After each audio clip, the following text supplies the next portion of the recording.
हमारे इस चैनल मैथिली गंगा को लाल बटन दबाकर सब्सक्राइब करें व घंटी के निशान का बटन दबाएं ताकि सभी नए वीडियो आप तक तुरंत पहुंचे बिल्कुल मुफ्त।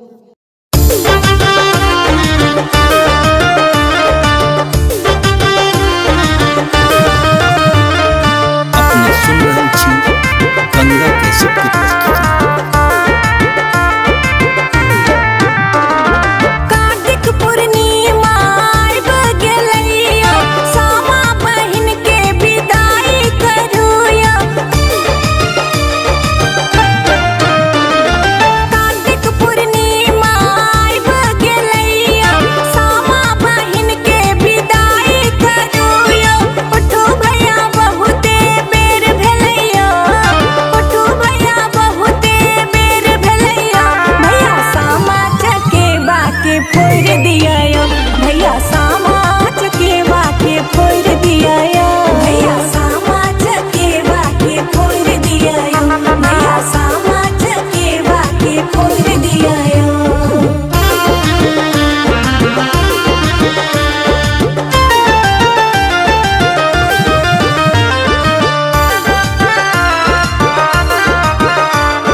भैया सामा चकेवा के फोड़ दिया यो, भैया सामा चकेवा के फोड़ दिया यो, भैया सामा चकेवा के फोड़ दिया यो।